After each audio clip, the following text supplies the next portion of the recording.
Want to get you guys out of here on time and leave plenty of time for Q&A. Thank you for coming. Welcome to the Arid Club. It is our first salon session in a while. I think the last one we did was about COVID. So here we are. So thank you all for coming. And I want to introduce our speaker today. Her name's Sarah Arkle, and she is the Foothills and Open Space Superintendent at the City of Boise Parks and Recreation. So part of her job is the Ridge to Rivers Trail System, which I think we're all super interested in hearing, especially since they're piloting, what's the name of it? Pilot program. The pilot program. We're doing some pilot management strategies. They're piloting the pilot program.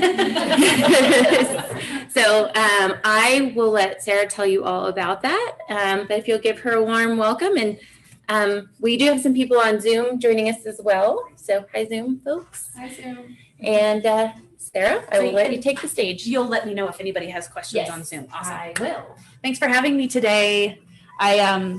I was a little concerned that I would be walking into the Arid Club with chacos on this morning because I have already done a mountain bike ride and a site visit today. So I was just running in here, but I figured, we're going to be talking about trails. It's okay if I have shoes on that are trail appropriate. So yeah, thanks for having me. It's a small group.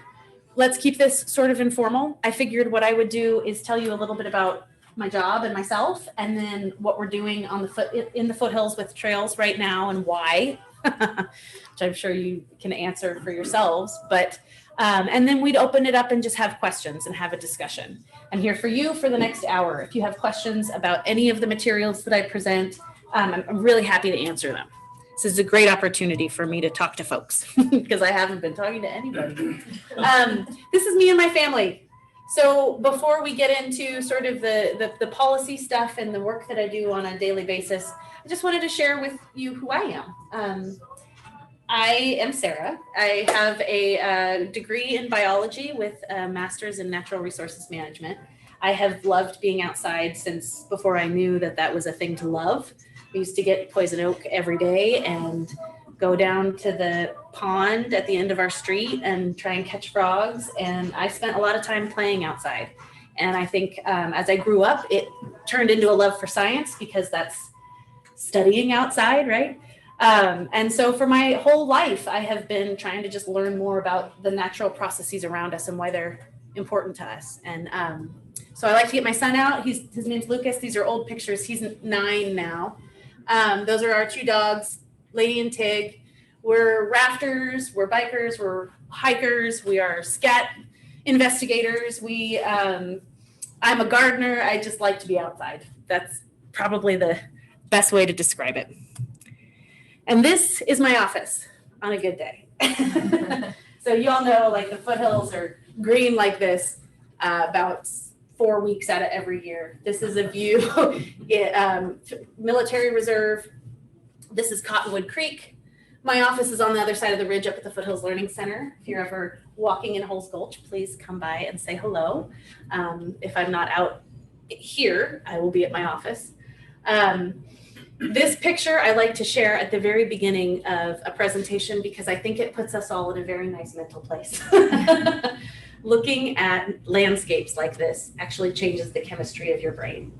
And being out in landscapes like this promotes well-being, mental health, mental restoration. And as we are all coming, hopefully, off of a year and a half of a very stressful time, I don't know about you all, but my husband and I were working from home. We were teaching from home. All of a sudden, I had to learn how to be an elementary school teacher, which is the Lord's work. And getting outside was my respite, my family's respite, and clearly everybody in the valley's respite. We saw use in the last year triple from the previous year. So 2019, we had about 1 million users of our trail system, visitors, I should say, because sometimes, a visitor will go twice. So it's visits, 1 million visits. That's what we could track. We can talk about tracking because it's an art. And we had pedestrian and bicycle counters at a couple locations to try and help us guesstimate how many visits we were getting. And in 2019, we were guesstimating 1 million. 2020, we were looking at 3 million. So if you have been hiking or biking in the foothills and realizing that something has changed It is the amount of people hiking and biking in the foothills. So I thought I'd give you an overview of the work that I do, because as Sherry mentioned, Trails is one program. There are two other programs that might be of interest to you. The city of Boise owns about 5,200 acres of open space habitat that include trails. So we manage that habitat. We're doing science on our properties, trying to learn how to restore native habitat, how to manage invasive species. And we have one staff member who works with hundreds of volunteers to do good work. Have you heard of the Weed Warriors program? No, that's not surprising. It's new and it's for plant geeks. So if any of you are closet plant geeks, we've got a great program for you. It's bloomed this year as people seek other opportunities to get outside. And we teach folks what invasive species look like, so that when they're out on their mountain bike ride or their trail walk, they can help us by just picking them, putting them in a bag, throwing them in the trash. Things like goat heads, things like myrtle spurge, some of the things that have been in the news. You know, these are invasive species that some folks have heard of. We empower people to crowdsource weed management across the foothills through that program. And then finally, connecting the community to natural assets. So the Foothills Learning Center and the Boise Urban Garden School are two environmental education facilities and programs that fall within my division. And we see about 20,000 kids on a normal year. Last year wasn't normal, obviously. So we're hoping to obviously increase that. We have preschool programming. We have programming for grade school kids. We have programming for adults. And I'll get into that a little bit later. So the Ridge to Rivers Partnership. How many of you, before you walked into this room or even right now, think that Ridge to Rivers is a nonprofit organization? Oh, you guys are so educated. This is a partnership. It's Boise City, we lead it. We put in 80% of the budget. Ada County, BLM, and that's Bureau of Land Management, Forest Service, and Fish and Game. The other four agencies provide some funding, obviously about 20% of our operating funds, and in-kind services, staff expertise, for example, Fish and Game. And we all basically have come together as agencies and decided to do our best to cohesively manage an interconnected trail system that has over 30 trailheads and access points, a ton of visits, and over 200 miles of trail. So this all started in the 90s, way before me. I've been with the city for about 6 years. Before me, it was Julia Grant. Before Julia Grant, it was Paul Woods. And Paul Woods was the first open space superintendent for the city of Boise. Before that, it was sort of just a best effort by these agencies to try and cohesively manage those trails. And it's changed a lot in the last 30 years. And we'll talk about that, I'm sure, at length. The open space management, as I mentioned, we've got over 5,000 acres that spans from just up the street at Hulls Gulch to about 2,000 acres at Stack Rock, which is adjacent to Bogus Basin. So we've got grassland, we've got shrub habitat, we've got riparian habitat, and we have forested habitat. That's a wide range for such a small land management agency. So we're constantly learning and are constantly in an innovative, try, design, learn, adapt phase with our restoration work.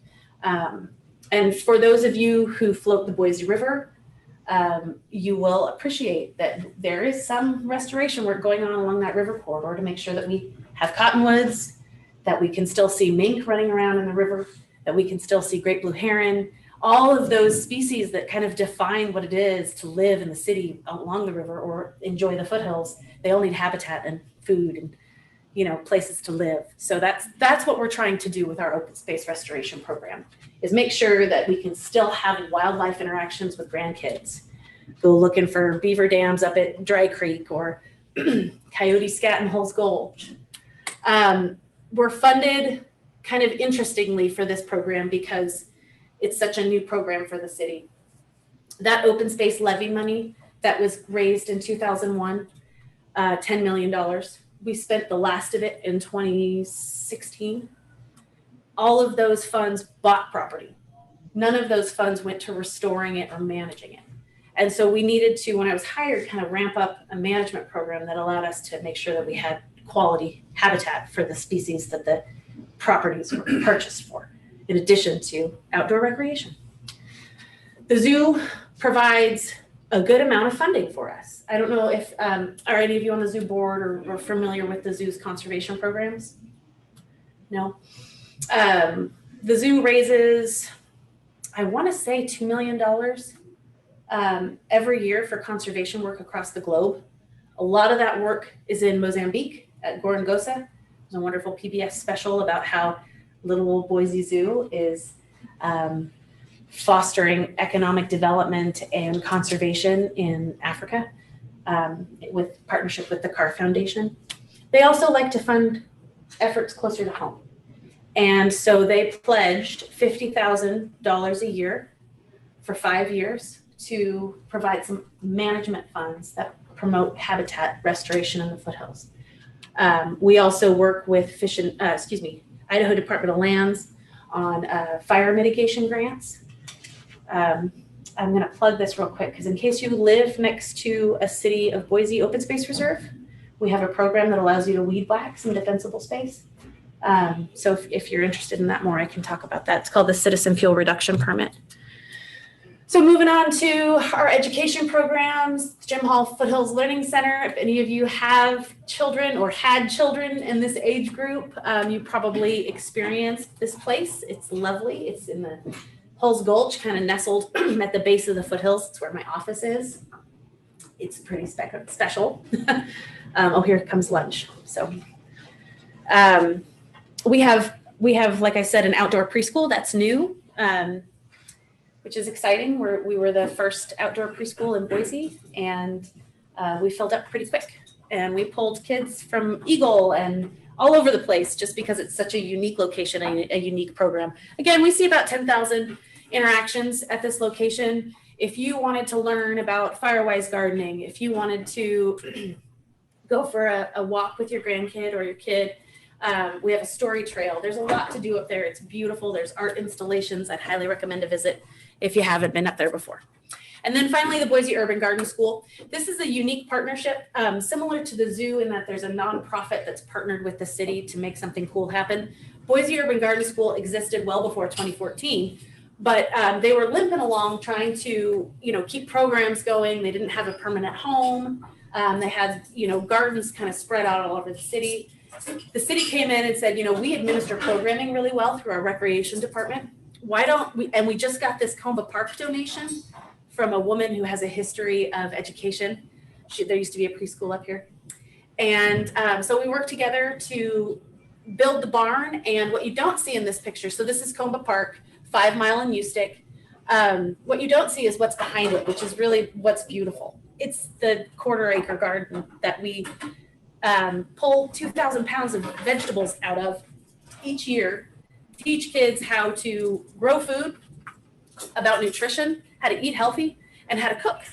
Okay. So we have culinary camps that's teaching kids how to hold a knife, properly cut an onion, make brownies out of black beans. How's it look? And then they serve us. Were you able to save some of those stones for that the programming, just like area in the back near the lunches that they create? So it's a neat place, about, and we're looking hopefully to expand. We also, part of this partnership with Boise Urban Garden School is we foster community gardening across the city. So if your neighborhood has a park next to it and wants to put in a community garden so that you can grow vegetables and have a gathering place for folks who want to provide food for their families, healthy food for their families, we would help you get started. Well, and so we have community gardens at Bora. We have some at Liberty. They're kind of peppered all over the city. I think there's really locations. Wow. We also work with food distributors, folks who are getting healthy food out to families in need. Yeah. All through COVID, all those 2,000 pounds of produce went directly to families who needed help finding healthy food, accessing healthy, fresh food. And we're really proud of that because I think when I'm looking at the work that we're doing, I think in Parks and Rec, not just in my division, we're trying to fill some needs, whether it's affordable programming for your kids, or if it's just providing, the senior center, a safe place for folks to gather, and then also teaching people how to live healthy lives.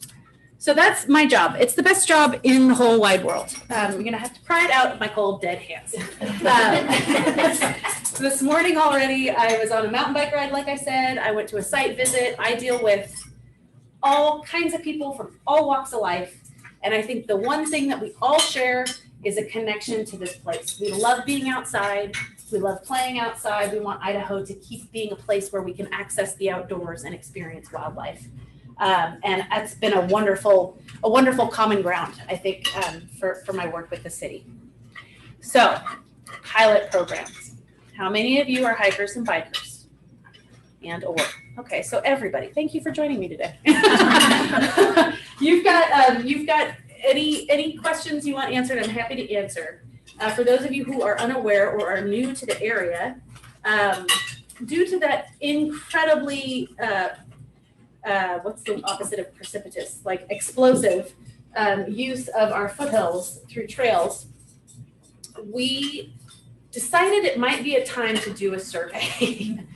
So we've done surveys off and on since 2016. And even before that, we were doing trailhead surveys, but really kind of gathering data in a defensible way through multiple venues, in person, online.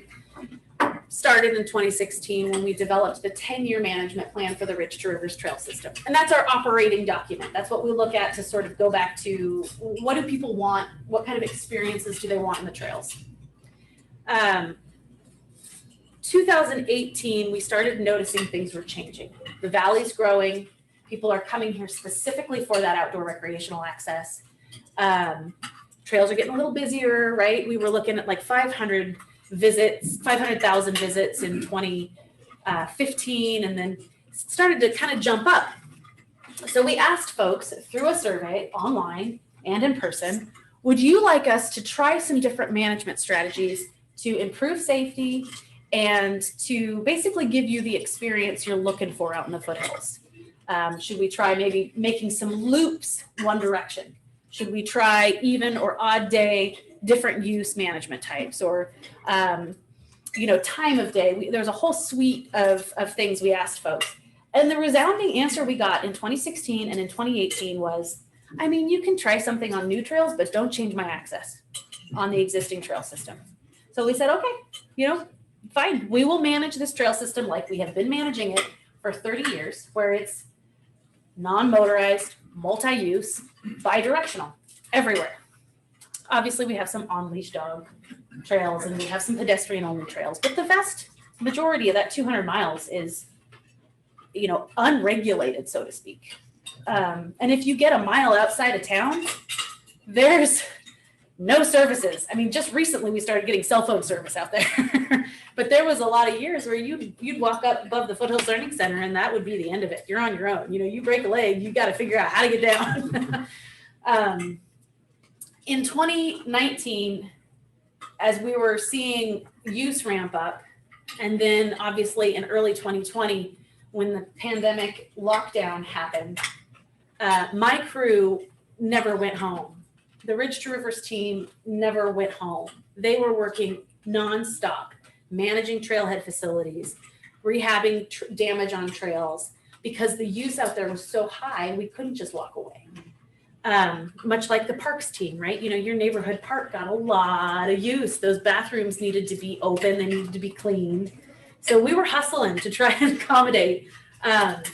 And we decided it was probably time for another survey. And so David Gordon, who's our program manager for Ridge to Rivers, put together a virtual open house, basically, where he and his team members provided a presentation, much more detail about the trail than I'm getting into today, but it included what Ridge to Rivers is, where we are at this point in time and why we're doing this work, and asking people for their opinion, and then going back to those questions about management. Is it time? Should we try some things? And we got some great data. Over 4,400 people took the survey, which that's the biggest response rate we've ever gotten. I know it's nobody wants to participate in government surveys, so let's just temper our expectations. But that was really good for us because it allowed us to get some statistics done and do some defensible data play with. And for those of you who are in the financial industry, we were just talking here. I mean, math is important. Having defensible data, especially right now, is important, and being able to say, hey, I know you don't agree with what we're doing, but the majority of the folks who took our survey really want us to try it. It's helpful. It doesn't make everyone feel good, but it gives us at least an idea of how we can provide better service. And so that 2020 survey, we got a lot of response. I can actually, if you're curious, I can show you some of that data. Most people wanted to see us try something different. Just try it. Pilot programs, short term, this summer, we're trying something different, and we'll see how it goes. And sort of like getting everybody on the same page about what it means to try something new has been even a challenge among our team, let alone a challenge with those 150,000 regular trail users who feel personally connected to that trail that they enjoy. So 4 pilot programs, 2 of which are in place right now, a third that will start, as soon as there's no snow up at Bogus, and then a 4th probably in August. Right now, if you go to Polecat Reserve, we have a clockwise direction on the majority of Polecat Loop. There's still some bidirectional sections to allow people to not have to go on a 7-mile hike if they don't want to. And Lower Holt's Gulch, even days, uphill mountain biking and pedestrian bidirectional. Odd days, downhill mountain biking only. Around the mountain, up at Bogus, will be a clockwise directional trail through this pilot program time interval. And then we're looking at separating use up at Bucktail. And again, all of these pilot programs were asked for by the folks who took the survey. So we gave them some suggestions based on the interconnectedness of the system as to where we could conduct something that would be effective, but they ranked it and they chose us what kind of management strategy they wanted. So up at Bucktail in Military Reserve, how many of you have biked on Bucktail? It's a great trail. It's super fun to come down, and the views are beautiful. It's nice to go up because it's not super steep. What we heard from the survey was that folks wanted to see more separation of use, and specifically that they wanted to see some downhill mountain biking separated from the other uses. Speed, safety, and crowding being the primary reasons for that. So at Bucktail, what we're looking at is developing a pedestrian-only trail that's in between Ridgecrest and Bucktail, and allowing Bucktail to be a downhill mountain biking trail. So if that's the only pilot program that has some potentially permanent impacts because we're building a new trail. Should everybody hate it? We're going to be asking with subsequent surveys. Then we'll just open it all up again. But those are the programs that we're trying out this summer. So you'll see signs if you go to Holt's Gulch and if you go to Polecat that are very well done. I think my team put together a wonderful plan on how to communicate this with folks who just show up at the trailhead and are just looking for a hike. We also have a great interactive map. Has anyone in here used our interactive map before? Awesome. You are. Love it. You are, I'm glad to hear that. It was a really cool project we worked on with Ada County IT. Is it working up above me? It went to HDMI2. Let's see. Which is appropriate because that's what I'm plugged into. It's even better with cell service out there. No kidding. And we made it mobile friendly, which is helpful because it wasn't before. Well, maybe I can't. I think we just need to switch this. Let me go. Oh, okay. So the interactive map was a neat project that we worked on with Ada County IT folks who just wanted to take on a new project. They have this really sweet drone that can fly over and take 3D imagery. They use it at the landfill to try and measure how much they fill every day. And so they reached out and said, hey, do you want to fly the foothills? and there's only one answer to that question. And so we got some neat 3D imagery, which allows us to do some slope calculations and provide like almost like a ski resort ranking system for green, blue, or black trails. Anyway, we worked with the county to make sure that the pilot program communications are on the interactive map too. So it's a great place to go if you're looking to map out a trip, map out a hike or a ride. You can get mileage, you can get an idea of climb, and then you can also get an idea of like the technical requirements of that trail. Most of our trails are blue. You just go to your website to access it? Bridgetorivers.org, and then there's a blue button that says interactive map. Yeah, and now that it's mobile friendly, you can do it from your phone. And now that we have self-service, you will see where you are on that trail on your phone. So you can't get lost. The PowerPoint was It's okay. You don't need to. It's all right. Does anybody have any questions? That was pretty much all I really was planning to say. Yeah. You were talking about noxious weeds. Yeah. And do you have a recommended mobile app that is free that you can use? The Luke must be messing with it right now. Those when you're Well, on it just the route? Oh, that's a good question. It's not pulling anything up now. Let me access the recesses in my brain.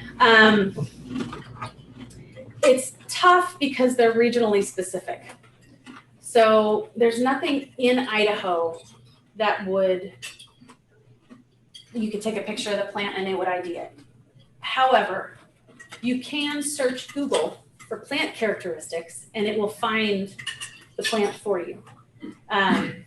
You can also join our Weed Warriors program and we will just teach you and then you can develop the app. There's a business opportunity here at the Arid Club today. There's a paid app that you can. Yeah, I have one called Picture This. Oh, uh-huh. You can snap a picture and it tells you, but I think it's $30 a year or something. So I was just curious if. Nothing that I know of that's free. And then the other thing is sometimes it'll say this is an unwanted plant, but I don't know if that is the trigger for noxious weed or. So noxious weeds are defined by state code. So we may have terrible, very bad, awful plants that aren't listed on the list because the legislature hasn't updated them with the Department of Ag. So the terminology is a little loaded. That's why I use the word invasive, because regardless of whether or not it's on a list somewhere and identified as noxious, if it's a problem plant for our region, you can call it invasive. Okay. Do you have classes? Do you just go to your website and sign up for that? Yeah, I think you should get involved with Weed Warriors, and I'm happy to talk with you afterwards because you are just right.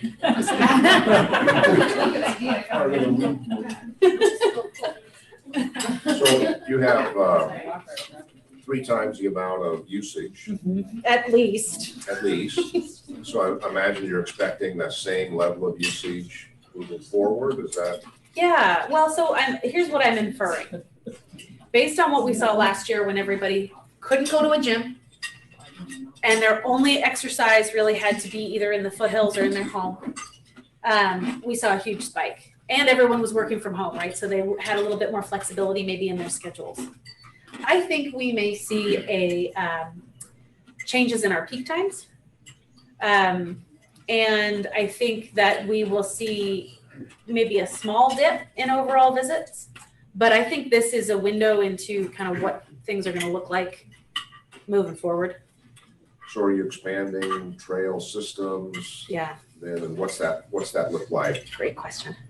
So city budgeting is in, it takes many years to budget for something new, right? Because I got to get funding for it before we do the budget, which is then 2 years before the money's allocated. So last couple of years, what we really realized was that we needed more trailhead facilities. So I'll give you 2 examples. Mesa Reserve, which most of you would know as part of Table Rock. Table Rock is a hodgepodge of land ownership. The city owns Mesa Reserve, which is Tram Trail, which comes, you would get to by parking in Warm Springs Golf parking lot, walking across the street and going up the trail. the crossing was dangerous. The parking situation was out of control. We worked with the golf course and our city finance team to find some funding, and we put in a trailhead over there. It is already full, already probably too small. Same thing over at Hillside to Hollow. We just did a ground dedication ceremony for a new trailhead off of Harrison Hollow Boulevard right there at Hill and Bogus. We had a shared parking situation with Healthwise that had sort of termed out. They were just ready to not have public parking in their parking lot anymore. And that conversation took 3 years to get a trailhead. So we have areas we know we need to expand. Cartwright Road, that entrance to Polecat, it really needs to be a much bigger parking lot, trailhead. And obviously folks want to see more bathrooms. So we're trying to do what we can piece by piece to meet those needs. Harris Ranch, that whole area back there, the foothills on the east side of town, we need to find some opportunities to place some trailheads in there for future trail connectivity. And really, it requires that we work with private landowners. It requires that we work with developers. And so it's a calculus, it's a many factored equation. But to your point about trail expansion, I think making other areas accessible, making sure that we have online tools like the interactive map so that if you get frustrated because your loved trail is too busy now and you don't want to go there anymore, you have a map that you can, get informed about where else you could go. And then again, trying to acquire more property. We did pass another levy in 2015. Thank you, Boise, for another 10 million for open space protection, clean drinking water source protection and improvement projects. So I work with private landowners and other land management agencies to seek opportunities for more open space protection, which then would, allow for some more trail connectivity. My current areas of focus based on the trail plan and based on availability of owners who are interested in working with the city, because not every landowner is the Harris Ranch area, and then Northwest Foothills, kind of between Collister and Siemens Gulch. That area, if any of you are in the real estate business, you will know that area is a crazy patchwork of weird illegal lots. And there's a lot of different property owners out there. And so there's trails, but none of them outside of Siemens Gulch and outside of Polecat, none of those trails are preserved for public access. They're all just either trespassing or sort of social trails that people have developed, which then means they're not designed to slough water off and you cause damage and erosion. So we'll see how those two areas line out in the next few years, but trying to build connectivity from 21 to 55. That's the goal in the lower foothills. Right now you can go from downtown Boise up to Stack Rock on trails, but you can't go east to west. So that's what we're trying to do. So what's your forecasted time to complete that? Well, that's a great question.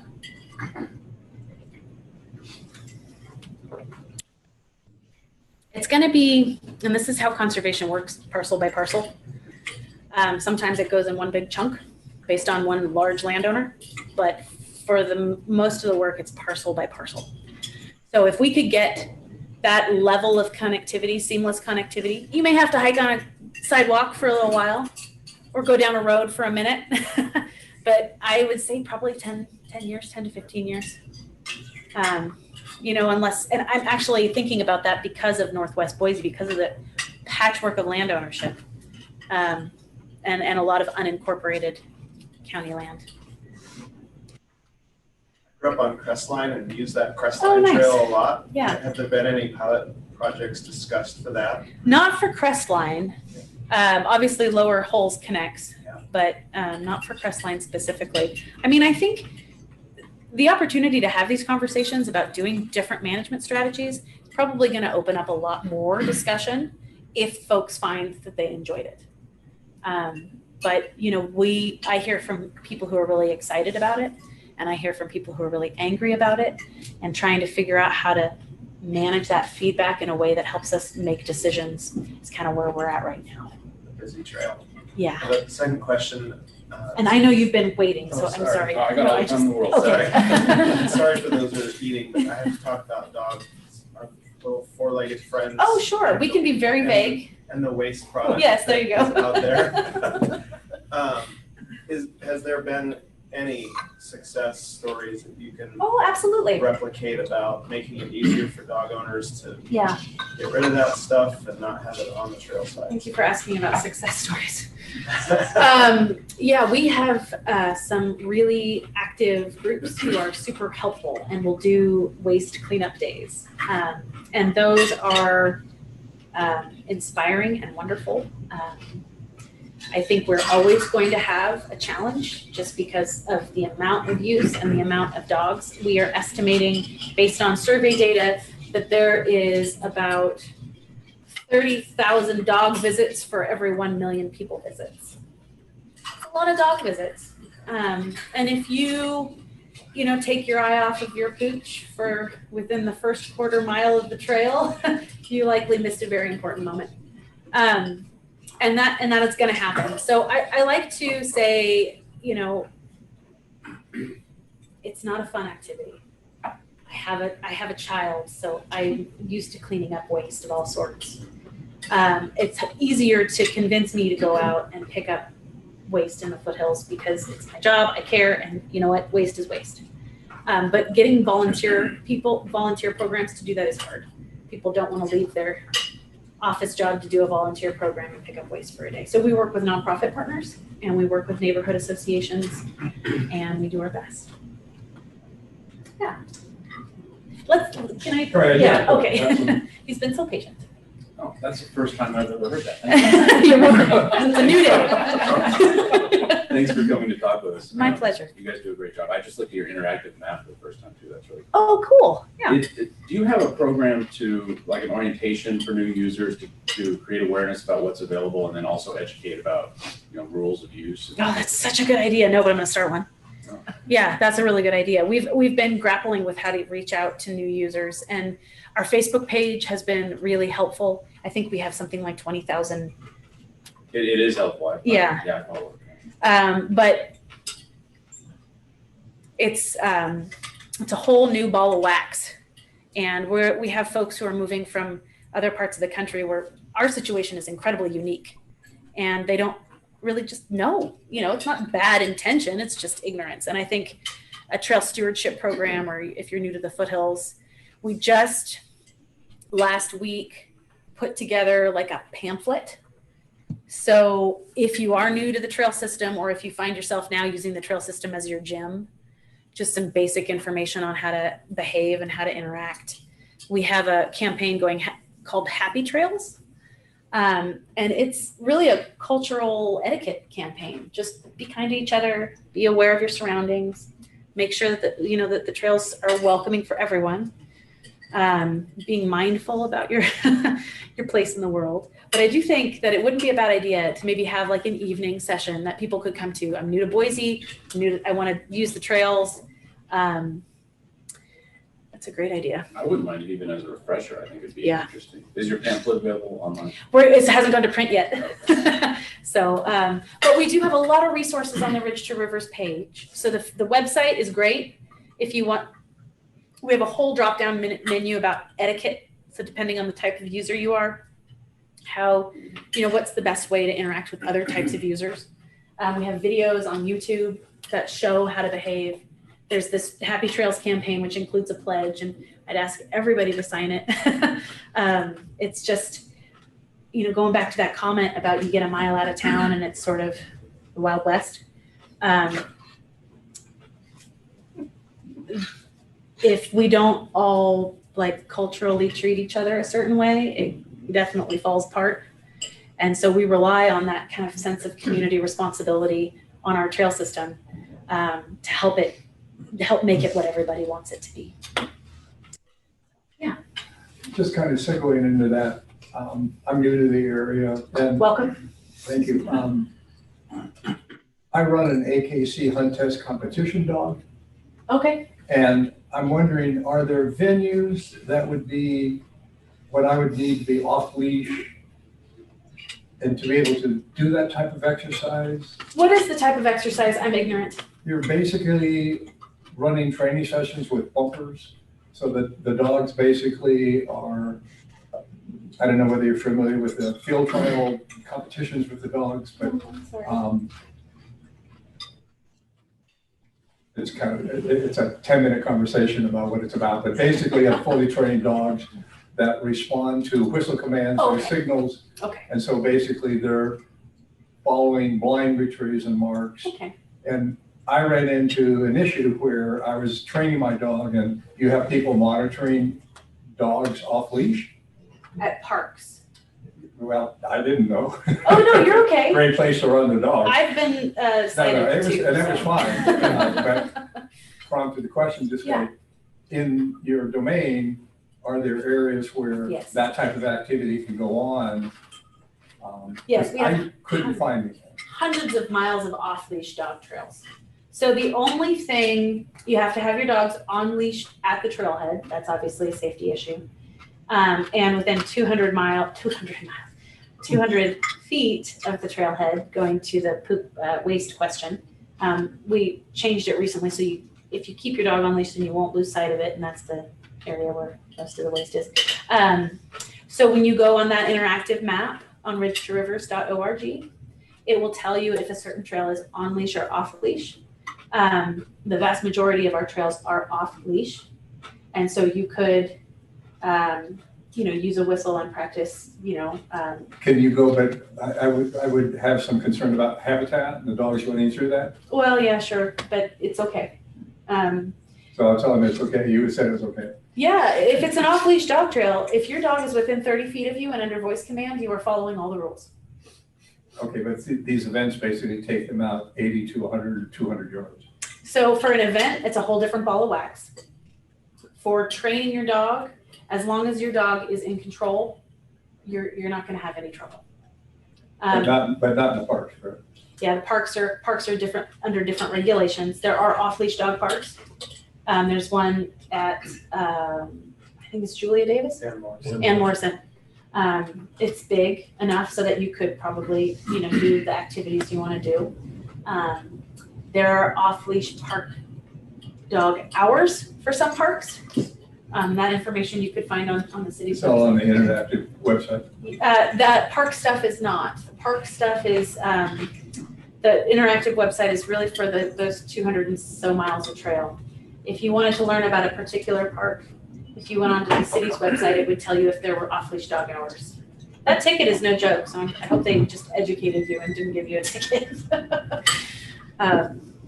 Yeah. You have a Zoom question. Oh, great. Dr. Leo Harp asks, what's the plans for expanding e-bike usage? Well, we don't have any current plans to expand the existing e-bike opportunities. There are 50 miles of motorized and trails currently, and so e-bikes obviously are allowed there. And then we went through a very long process a couple years ago to identify suitable e-bike trails within the Ridge to Rivers system. All of that information is on the Ridge to Rivers website as well under motorized and e-bike use. The city of Boise and other municipalities across the country, frankly, are required to provide accessibility options. And so we went through a process that included not just public input and meetings, but also sort of like a legal analysis of what we were required to do and where we could appropriately do it, because our trails are so interconnected and all these different jurisdictions have different e-bike regulations. It made it really difficult to provide that seamless experience that I was talking about. And so we had to kind of pinpoint exactly where we could offer that opportunity. So I don't have any current plans to expand it because we did sort of as much as we could with the land ownership and the rules as they stand. But there's a lot of unimproved roads, and by unimproved I mean dirt roads, that kind of can take you out into and up into some really neat places where you could take an e-bike. And I have a good friend who does that a lot. Thank you. No other questions? Hope you enjoyed your lunch. It was really fun talking to you. You know where to find me. I told you where I am. So if you have other questions, you're too embarrassed to ask me right now. But I hope you guys get to enjoy this beautiful spring. It's a lovely time to go out and see some wildflowers, and thank you for thinking about dogs and habitat. I appreciate that. We do have on-leash areas that are specifically on-leash because of that issue. And Hillside to Hollow is got some of the best wildflowers on the backside, and we're doing some studies to try and figure out how destructive really is off-leash dog use in these areas where they're sensitive and intact. And I think there's probably going to be some conversations about doing a little bit more to control off-leash dogs, just because as our use expands, there's more and more trouble. Not everybody trains their dog. So thank you for doing that. Okay, well, thank you.